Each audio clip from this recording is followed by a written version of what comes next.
a man who takes a lot of pride in his scale, his cinematic storytelling about creating for the theaters. And somehow you managed to crack him for Netflix is Mr. Sanjay Leela Bhansali. Of course, there's a bit of growl as an exhibitor because you took him away from Math for a while. But how did you manage to convince him to create for the web? Because he'd always been a man who was about the big screen. Yeah. And then he went on to create Hira Andi for you, which made waves the world over. So I'd love to know how that partnership really, got into being. Sanjay has been a delight to work with. I hear this often. Everyone feels very weirded out that how did this happen, and how is he to work with? Everyone's so curious about that. But we've had the best time working with him. SLB is not just a creator; he's a phenomenon. The detailing he puts into everything, the effort he put into understanding streaming as a medium, and the feedback he took multiple times over to ensure that he was catering to the streaming audiences in the way they like to be catered to without compromising on his storytelling. I think that was such an exhilarating experience for me personally also, because I also felt that how will it be working with him when we started out. The good thing is that he had a story which couldn't be told in a 2-hour format. Filmmakers and a lot of creators, storytellers have understood that the medium of streaming allows them to flex in terms of the genres they can mix, in terms of the length of story that they can tell, the length of episode that they can make, and the seasons that they can explore their stories through, how immersive this world is. The characters that you so lovingly create don't have to be forgotten. Yes, they are immortalized through cinema, but streaming allows people to experience them for perpetuity. You can keep going back to them, you can keep finding your favorite moments, and you can keep coming back. And I think what Sanjay did was have a story that he wanted to tell in a long format way. And yes, he was initially looking at it as cinema, even in the writing. But I think he had a thing in mind that this has to be the crown from India and then some. And I think that's what Hiramandi was shaped as. It was a story that it was set in a different time and place, but it had relevant emotions, very universal themes that worked for the Indian audiences, that worked for the world. It had the right dose of cultural exotica. It had music, which was so beautiful, and Sanjay himself composed that. So I think all in all, what he did was just make his cinema grander, more closer to people's hearts, but he never compromised on anything that would be the cinematic experience. And I think as Netflix, as a service, we understand how to enable a creator. We made sure that his cinema and his cinema quality and the experience and the grandeur and the opulence of that, along with the emotion of that, was done justice to. So it was a wonderful journey. But you're talking about partnerships with talent, or in this very rapidly, especially post the pandemic scenario, a lot of questions are raised about the relevance of the star system now, where India has traditionally been a market where a superstar gets you an opening at the box office, enables sales, etc. Then we've had some very strange scenarios where movies or shows that feature absolutely no star, right? Let's say what TVF is doing on streaming, or what happened to us 3-2 in theatrical, were absolute eye openers at a time when a lot of content on streaming or theatrical with the biggest of stars just didn't do anything. As a streaming platform, when you are working towards getting talent on board, what are the factors that you really analyze before making these partnerships with the top build talent that's on the screen? Story. It begins with the story. Some will do well, some will not do well. But at the end of the day, it's so important that what you're making is made the way it should be made. Just a talent or a face coming on it, I think the audiences have become far more discerning. Even big theatricals, like you rightly said, are not getting the opening because it's not exciting people. They have access through streaming and all the platforms put together. They have access to stories from across the world. Also, you're getting a lot of your talent on social media. They're all there, you're following their lives, you know who's signing up for what. Ultimately, it is the power of the story, how well it is satisfying you. Is it doing justice to your time? So I think it's a mix of both. You look at Black Warrant and how it's done, and the whole bunch of new artists who have just burst on your screens, through this story. Or you look at how, Jaideep has been so popular in Patal Lok, in Janeja, in Maharaj. Or you look at Jeetu, from Panchayat, Kota Factory. You look at how Pankaj Tripathi has actually been everywhere and been successful in every role. All of these, actors, and so many actors who've actually, look at Shefali Shah in Delhi Crime. Resurrection of careers in the true sense. Absolutely. How all of these have actually been artists who have done exemplary work on streaming. And it has allowed, actors to actually explore subject matters and their own depth of performance in ways that they never thought possible in cinema. I think it's going to be a mix of both, if you ask me. Yes, big cinema talent and faces are also going to be needed on streaming for certain kind of storytelling, for certain, characters where it's authentic. So that's important. But also finding new talent and actually having stories and the quality of storytelling drive that experience and that satisfaction is going to be the truest thing that happens.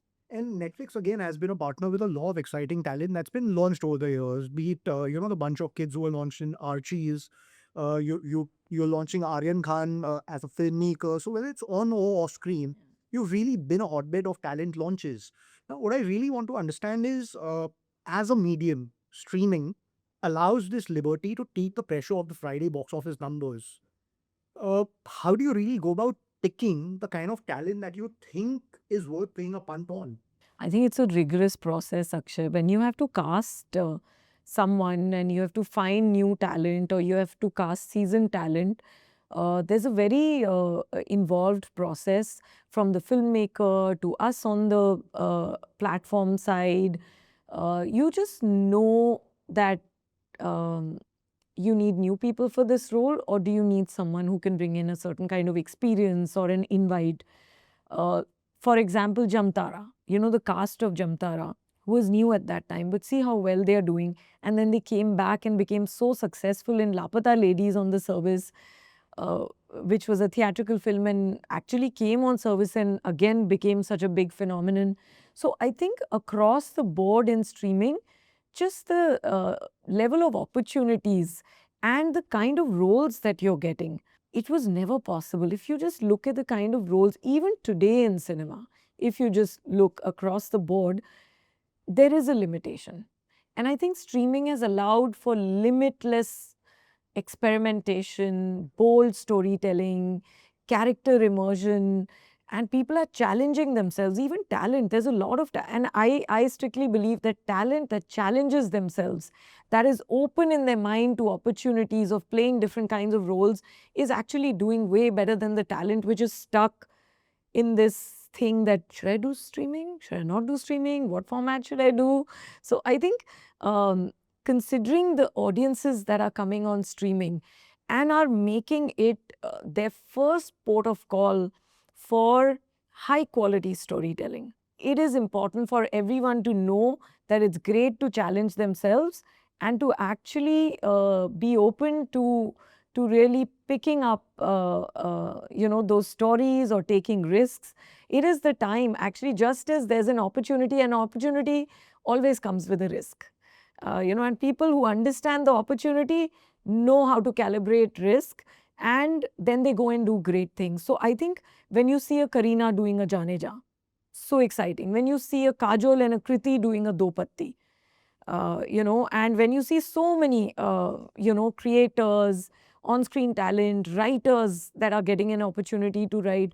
So I think casting anybody, not just on screen, anybody in the right role, even behind the scenes, is an involved process. And I think projects, stories that do the best and really break new ground are the ones when all of these decisions and energies come well together and then the audience embraces. In all of this process, I think keeping your audience in mind, valuing their time, valuing, what matters more to people, I think those are the things that are important too. I'd really love to hear from you about how, a lot of content that goes theatrical first and then comes on to streaming, how does the consumption of it aid each other? Because I truly believe that a lot of filmmakers wouldn't be able to mount certain films at a certain scale for theatrical had they not had the avenue of streaming to really back it up. And on the flip side, I genuinely feel that a lot of content that does well theatrically enables streaming platforms to really find the right price finding mechanism or really choose to take a punt on the right kind of content when you go about acquiring it. I'm so glad uh, you are talking about the interdependency, Akshay, because really it's a very symbiotic relationship. I don't think that streaming can survive without cinema or that cinema can survive without streaming. Streaming is a new medium, it's a different medium. Yes, it has its own dynamic, it is growing very fast, so it's making some people feel scared. But it's also making them see, where all and how big their things can become. I think there is more talk around it being and a misperception around it impacting negatively than actually there is. In fact, the industry per se believes how important streaming is to theatre. It is just a lot of misperception and constant pitting against each other in conversations that is done. But I think deeply, if you look at the whole business model, the creative ecosystem thrives together. It's the same creative ecosystem. Streamers want theaters to do well. There is no world in which streaming would not want theaters to do well because, like I said, people value time more. Films that become big in theaters actually do even better on streaming. It's very rare now to have situations where certain kinds of films that have not done well in theaters could find their larger audiences in streaming on streaming. But it's not true for most part, and it's not true because um, theaters, help people know about a film. There's only so much marketing a streaming platform can do. Streaming has so many choices on a platform. How do you know that something is worth your time or it's good or that it'll satisfy you? People look for validation. Audiences like you would want to know if your friend is recommending something to you. So many times I'm pressed for time. I always check, okay, you've seen this, it's great. Okay, I'll see it. So I think theaters and streaming both economically need each other, and there are learnings across the board. So I think it's really important that we understand the core relationship and that we celebrate it and that we work to making it better. And I think industry gets that. Now, what I really want to understand is that in this day and age where people speak about two formats or time scales of entertainment really being the big thing, one of which is the snack where your 30-minute reels that are being consumed in a huge way. And the other one somewhere is this long format where the aspect of binge watching content to play where people are consuming episode after episode. In the middle of all this, where do you think is this 2.5 hour format of the movies going to find its balance? And where do we as the entertainment sector who are creating all of these, the T20s and the test matches of entertainment in that sense, what do you think is going to really last with the long legs in terms of the formats of content? I think the world loves films and Indians love it even more. So I don't think the film format is going away anywhere. What we have to understand is that people's expectations from the satisfaction you get in the 2.5 hour format is changing. A good film can actually be the best watch, and the balance between your time, subject matter, co-viewing experience, all of those. So I think the film format is not threatened, neither is the medium of theatres threatened. I think in fact in India, we need more theatres. We need to have more theatres so that people can go watch movies in theatres and also enjoy them on streaming. So the only thing that I feel where films are struggling more than series, because we look at both formats. On Netflix, we've been programming original cinema for a long time, and both in Hindi and the South languages, we have some of the biggest films coming on the service. So we are seeing how everything is performing. I think on series side, the subjects and how to program them, creators are more and more clear about it. That what engages people, how to build these large immersive worlds. But cinema globally also, it's struggling in Hollywood for a while now, because commercial cinema just became the franchise superhero films and the And similar smaller story in films. India, where Yes, in franchises- India and in many markets. See, everyone loves the film format, but I think what kind of stories and how well to do them is something which is a journey now. In fact, we've missed out, like documentaries are such an important part of how creators are expressing themselves, how subjects are being programmed. Unscripted is coming in a big way on streaming across platforms. So, but it's not like we are making lesser films or that people don't love films. People love films and they're going to continue to love them. We just have to make them better. Sure. Monica, the other thing I want to really come to is the regulatory aspect of the entertainment sector, right? This is a country which is sensitive about a lot of things, whether it's culture, religion, the relationships between the kind of people that exist in this country. And therefore, it's very important for us as storytellers or as the entertainment sector to somewhere be, sensitive to the way things work.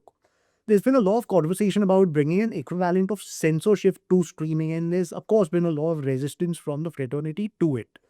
In this whole mix of things, I'd love to know what your thoughts are on where this whole regulatory aspect when it comes to streaming is headed in this country, and what do you think should it all be pure light going ahead? Yeah, I think Akshay, the regulatory framework has always been there. Whether it was theatricals, whether it was linear, it's always been there in some form or fashion. And yet, I think we've been a pretty flexible country in that sense. People have different sort of tastes and thresholds, and there has been a lot of creative expression in the country, and it exists through streaming. On streaming, particularly, if you say, there's a very robust mechanism that exists where you have a 3-tier mechanism, where you have a complaint level 1, you have a bunch of informed people in level 2 with a retired judge, and then you have a level 3 which very few complaints actually go to, and there hasn't been any major punitive action. I think the combination of creative expression, which is important for a creative industry, and the right kind of responsible sort of programming, it's the two together that can exist, and frameworks are important for every industry, and the same kind of broad frameworks that exist are actually working very well. Absolutely. Monica, those serious bit apart. Now let's come to some anecdotes about some amazing partnerships that you've built over the years for Netflix, right? And there's some of the country's top talent. One of the earliest partnerships that happened for his whole library of movies and a lot of original content was with Mr. Shah Rukh Khan and Red Chillies Entertainment. And that's been a relationship that's gone on for a while and continues to thrive. Would love to know how that came to being and what's happening there. First off, I would like to say that I'm so excited about Aryan's series, his debut series. I think it's going to be a very delightful ride for everyone, a very emotional ride for everyone. It'll have laughs, it'll have everything that you see in the best kind of Bollywood film. And if I just look at the journey that we've had here, we've worked with some of the best creators out of their own passion to come on streaming, some cajoling, some convincing. And but eventually, I think everyone who's sort of come and told their story on streaming, on Netflix particularly, I think we've had a good time. With SLB, when you're discussing things and you have to make sure that he has his favorite street food. with him. He loves to have street food with Aditya Chopra. It's very intense. He loves to listen and know how the audience is thinking and what becomes successful. He really likes to map it out because it helps him think for an audience which comes to theaters also but behaves slightly differently on streaming. So he really likes to know more and more. And it's very joyful with Karan. We've had a great time making Fabulous Lives of Bollywood Wives and many other things. With Shah Rukh, it's been a very enduring relationship across formats. So I think with Imtiaz making something so amazing as Chamkila, which, he felt so liberated with the medium, and he could try things which he would never get to try in the theatrical medium. And I think working with partners like Poshampa, who are such, deep thinking creators, so close to the audiences and how the audiences think. So it's actually been a very interesting ride. Everyone has their fun and quirks, and the meetings are fun to have. Everyone's different. We bring different, you know, different kind of enablers to every relationship because it's so important for us to nurture the creators. I actually feel very grateful that we've had an opportunity to work with so many different kind of creators. That new talent that we've discovered, Shauna Gautam, who's a new director who's coming with Nadanya. Excel, who we are launching Dabba with. It's our first series with them. Shibani is a new showrunner, working with Farhan, Shibani, working with Excel, all the writers, director Hitesh Bhatia. It's actually very exciting working with the Dhar brothers on Dhoom Dham, which is such a wonderful film. So I think it's really exciting. Every relationship is new. And when you mature in a relationship, when you work on more projects together, it goes to the next level. So I think that's something that I personally enjoy a lot. As a market leader in the space of streaming and in the entertainment sector, your wish list around the top three things you want to see happening to streaming going ahead. I think the future of streaming is going to be personalization. It is more hyperlocal storytelling and a lot of personalized discovery. When these two things will keep coming together, as we are making more, we are innovating more, it's our responsibility to make it reach people also. But I'm not at all in doubt about the power of streaming and what it's going to be in the future, because what it allows everyone to do is to have limitless storytelling. Really, the innovation that we can bring in. Language is actually not a barrier. It's become an enabler. There's so much effort on subtitling and dubbing and high quality. That's why stories are traveling everywhere. So I think limitless storytelling, it's becoming a very important force for cultural conversations. Trend setting, things that you see, from Korean cuisine being important to South Indian cinema becoming so important to north of India and vice versa. And Hira Mandi, how it just took over fashion and conversations, and the talent pool expansion. I think that has been, we are a country of 1.4 billion people and counting, and there is so much talent and stories in this country. So I think widening the talent pool, getting more voices in, democratizing how that happens. I think that people are getting discovered every single day, whether on screen or off screen. So that, and lastly, I think just the wide open space to appeal to your local audiences, the home country, and the globe. So I think all of this together makes for a very potent sort of medium that is here to please, to entertain, to have a responsibility, to actually just keep innovating. On that note, thank you so much, Monica. Those have been amazing insights, and I'm pretty sure our listeners would have a great time listening to how streaming functions in India and the amazing stories that happen behind the workings of the medium that brings us amazing stories, which is Netflix. As a consumer, huge fan of the amazing stuff that you're doing, and look forward to some amazing stuff coming out of there real soon. Thank you, Akshay. It's been lovely chatting with you.